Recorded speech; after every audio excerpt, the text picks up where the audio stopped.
back to Sara Kaiser. Sara is talking to us about her journey in the world of classical music and education in classical music institutions to something that is a tech school in Luxembourg, which is focused primarily on creativity and technology, something that, you know, is the overarching theme of what we're doing here at the Karajan Music Tech Conference. So I'm really excited to have you here, and you now have to think like there's a lot of applause and people are cheering for you to start your talk. Sara, stage is yours. Thanks a lot, Matthias, for the nice introduction. My name is Sara Kaiser. Hello to everyone. I'm a graduated tourism expert, an arts manager, a music consultant, and a technology educator. And I'm aware that this is like a rather unusual combination and career path. So actually, my colleagues at work sometimes call me a hybrid. What I try to do, like in my daily work, is to bring pieces of my gained knowledge and experiences from one area to other areas. So my current work as music consultant and as technology educator is centered around like this combining of arts, technology, and education. And I imagine also a future where like these areas are not so much like treated as separate units, but are like more interwoven and stimulating each other. So in fact, we only have to look back like to the history and the beginnings of computing, right? Which is a very nice example, I find, for this inspiration that like the arts or technology can have for each other. So this was, you can see here like the Jacquard loom, which was the inspiration for the analytical engine that Charles Babbage and Ada Lovelace created. And this mechanism allowed for weaving patterns to be recorded and woven through the use of punch cards, which I find a very nice example. I started my work in the arts management in Switzerland, in Davos to be more precise. I was leading an arts museum and a classical music festival. And I went on to work a couple of years in Zurich for the Zurich Chamber Orchestra. And finally came to Luxembourg like 10 years ago. And I was the artistic director of the Philharmonie Luxembourg, where I had the pleasure to work with many of the most prolific and most interesting musicians and orchestras of our time. And I enjoyed this period of my career a lot, and I would not want to miss any of it. But after several years of doing this, I came to a point where I had the feeling that the majority of things is repeating itself over and over. So I felt a certain lack of innovation. And I don't mean that just in the sense of like programming more contemporary classical music, but more that like this traditional formats in which music is presented, especially like on the big stages and in the big halls, like they have the whole, the same repertoire, like coming over, repeating itself from year to year, the same touring orchestras, the same soloists. I exaggerate a little bit, but I had also the feeling that the audience was oftentimes, let's say, more traditional. They didn't like so much the changes if we try to change something. So I had the feeling I had to do something new again and to learn something new again and to change again. So nowadays my days look more like that. I'm working as the program director of the Luxembourg Tech School, which is an education initiative for 15 to 19 years old students throughout the high schools in Luxembourg. And the Luxembourg Tech School was founded 4 years ago by people working in the tech industry, and they realized that there's a lack of people course, in industry, what we see like everywhere in all the countries. And also how poorly like public schools, unfortunately, still educate their students in tech-related subjects. And they are doing better, but we still have like a long way to go to like educate students in a more broader way of technological thinking. So in our modules, we cover some of the most relevant areas of technology of our times, and also some areas that are specifically important in Luxembourg. And we want to show our students a multifaceted, a thoughtful, empowering, but also a playful approach to technology. So in our opinion, it's teaching kids about technology is not so much, or is not only about learning them to code, but it's more about a way of thinking that provides a new perspective to the world. And we don't want to teach them just like teach them about tech because it's just useful, but because it's interesting and it's intensely creative. So we aim to blend the logic and the practicality of engineering with the beauty and power of arts and the innovative problem-solving mindset of entrepreneurship.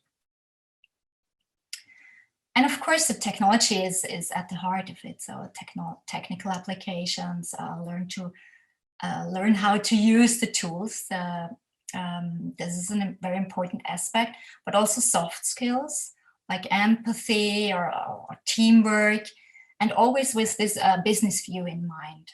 So it's about how can I use technology to solve problems and to solve problems in business and in society. So most of the time it looks like this. We are going directly into the classrooms. We're going where the students are, where the teachers are, and we are a group of people from different areas in the ICT and creative industry, and also from the academics. And we bring our collective like professional and personal experiences to this program. So we always say we want to bring them the world into the classroom. And I very much like what Jean Piaget, a Swiss psychologist, said: don't present students with pre-organized vocabulary and concepts, but rather provide them with a learning environment grounded in action. So we try to bring this action to the schoolrooms, this continuous dynamic. And we also care a lot about what the students find interesting.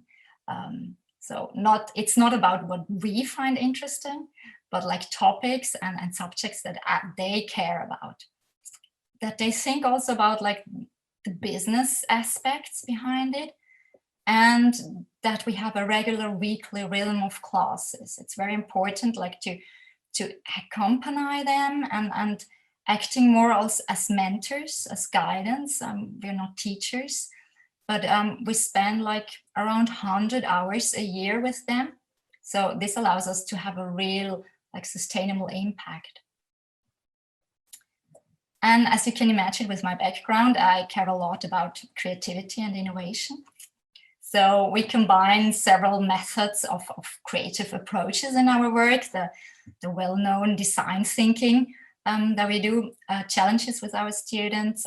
We do speed hackathons where they come up with like crazy and out-of-the-box ideas and solutions within a 1-hour lesson.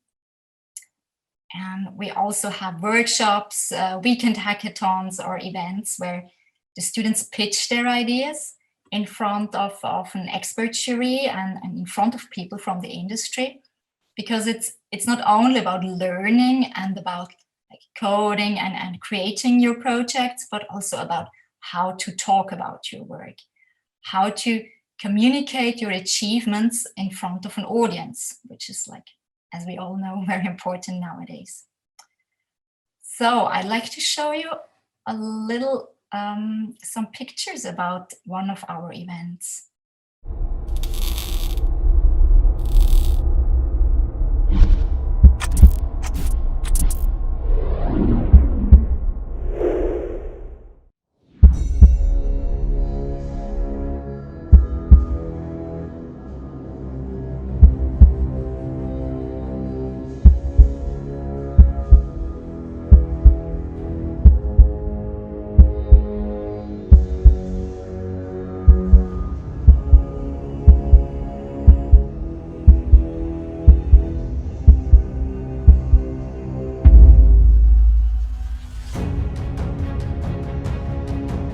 I love video games, so obviously it was a great opportunity to be able to make one.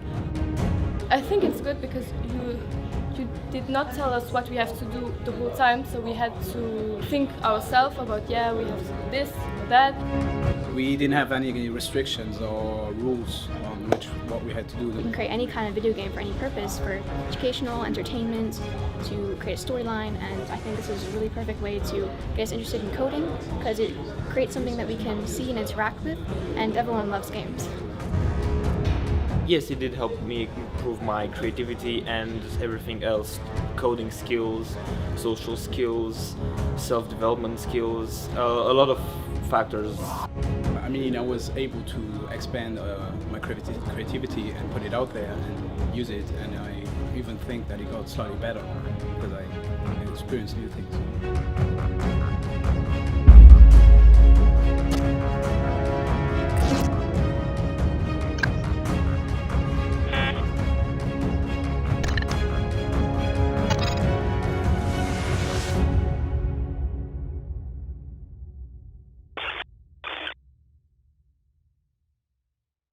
So as you can see, and I think this is like one of the key aspects of also of the success of our school is like these connections to industry professionals and bringing this world, as I mentioned before, bringing this world to the classrooms. We also work with smaller groups of students on some specific projects. So one of our recent projects was centered around the question of what does it mean to be human in the age of artificial intelligence. And a small group of students designed an immersive interactive experience around AI and the topics of the Frankenstein novel. So this was a very successful example of merging technical, visual, audio, and ethical elements into a highly reflective and emotional experience, and B, of co-creating something together with the students. It's not only like telling them what they have to come up with, but let them explore and let them come up with solutions themselves. So we are at the moment also creating a new module around AI, arts and creativity for our students. And I'm convinced that I will get some more inspiration during the course of this wonderful conference. As for all of us, at the moment, the situation is influenced by the COVID-19 situation. So there is no physical school in Luxembourg as well. And we had to adapt very quickly. We went fully virtual with all of our classes. So we still hold all of our classes. And we are at the moment creating some additional content, some new online offers and courses for young people in Luxembourg and the greater region. And also to offer them kind of like a community, a safe and creative place where they can share like their work, but also where they can ask questions and where they can interact with each other, which is, I believe, at the moment very much needed. So as I mentioned in the beginning, and seeing it a little bit from a more abstract point, I believe that technology, arts, and the education systems can so much learn from each other, from each other's history and practices and methodologies. So I like a lot this concept of Brian Eno from like import and export, taking ideas from one place and putting them into another place and seeing what happens when you do that.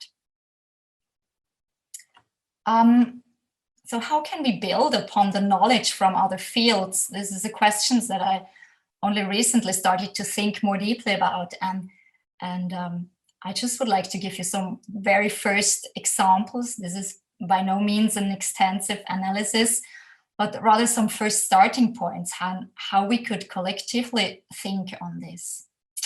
For example, I came along something interesting that the Finnish conductor Hannu Lintu said. The control of your instrument requires history. You can't play piano music without having a grasp of Rachmaninoff Liszt because the techniques grew with them. So I think that we see nowadays more and more specialists in computer science or also other fields who could just play like play with the newest tools, the newest techniques, but without having an appreciation or without having a deeper understanding of the works of pioneers like in computer science, Barbara Liskov or John McCarthy or Edsger Dijkstra, for example.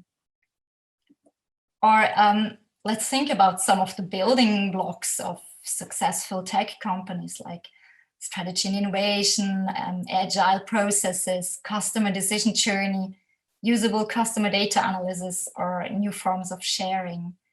And I tend to say that like all of these blocks could at least partly be adapted and integrated into classical music organizations. And I know that some are already doing it, but I still have the feeling that a big part of the players they are far away from embracing these topics. Or if we think about like music and education, so in classical music education, a student, at least in the countries that I know, they often have highly individual lessons with the teacher according to her or his needs and level of proficiency. So why not having a similar approach in other areas like in tech education? And also, as many of us in this conference know, technology should be more than just hardware and software, right? So creative confidence and artistic work from all genres can help to imagine diverse, critical, yet positive futures with technology. So to round things up, my personal career path, like coming from the arts and having made that transition into technology education, is helping me to add flavors, to see things differently and from a broader perspective, and also to look at a system and compare it to other systems.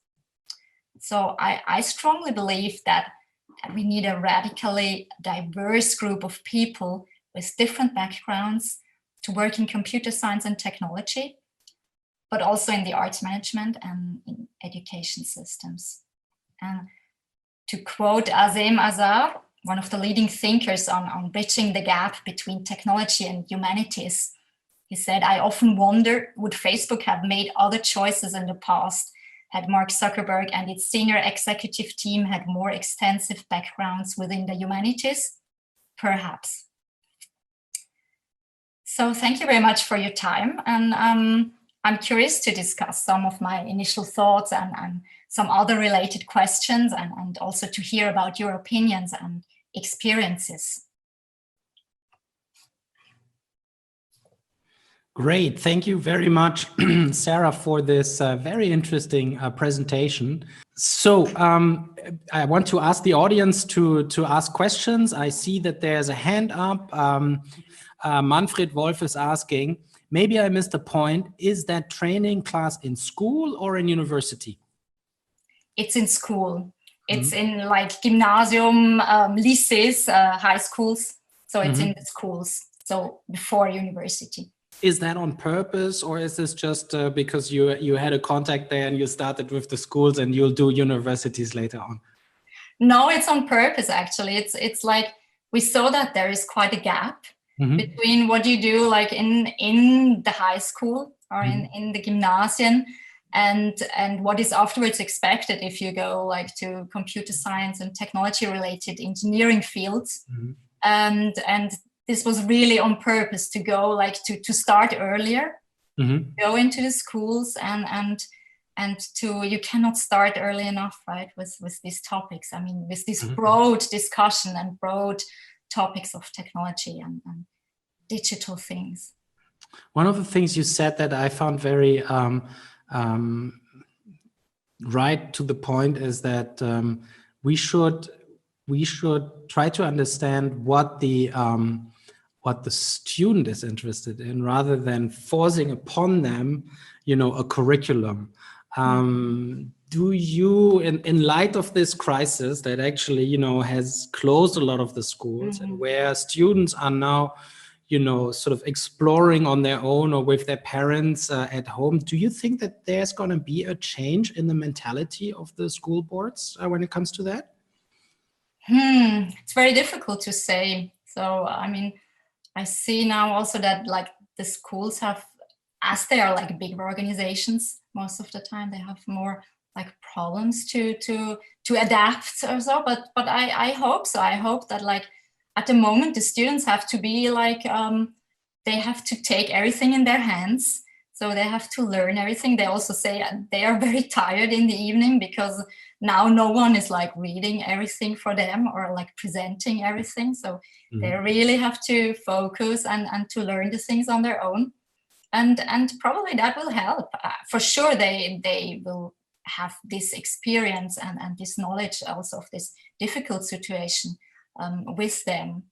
I think so, yes. That will more maybe in the way of how the students act.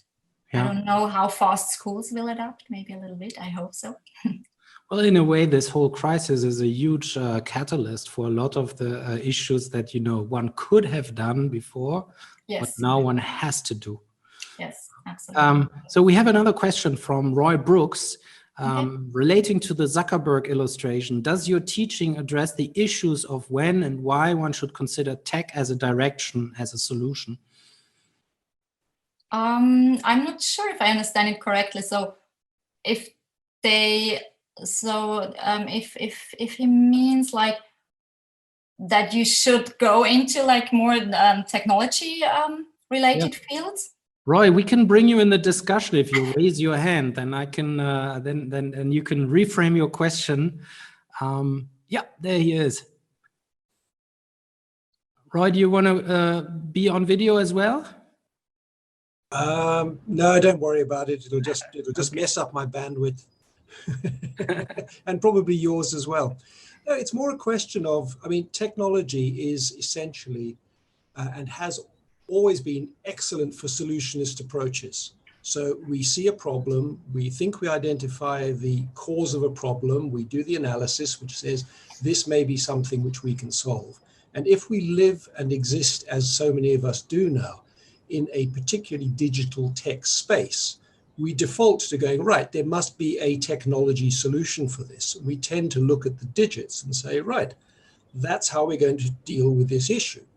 Whereas quite often, when we reflect on it, we spend an awful lot of time creating the technology rather than necessarily looking at the challenge itself and saying, oh, well, maybe technology per se is not the only solution here. I mean, there's if you look at, for example, catalytic thinking, which is designed not to evaluate a challenge from a historic perspective to try and analyze what the problem was and so on and so forth, but rather to say, where do we want to be, right? And then you work backwards from the where you want to be to what you need to get to where you want to go. It quite often suggests, well, maybe it's a community solution that might be technically or technologically enabled, but it's not a question of throwing hardware or software or whatever at the problem. So it's a much more holistic approach to resolving challenges than saying, oh, we have technology, let's see if we can fit a technology to the challenge. So that's a long way of putting my question, but that's what I'm trying to get at. and it was more like already an answer.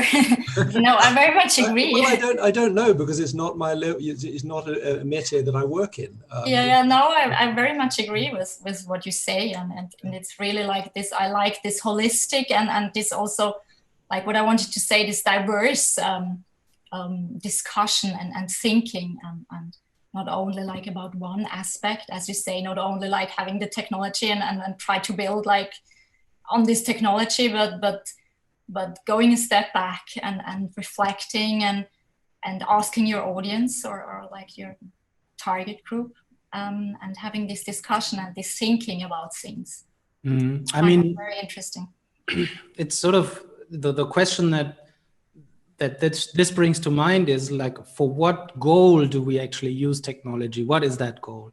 It has to do with self-actualization, you know, on an individual level, but it's also a question of where do we want to bring society, right? Our communities.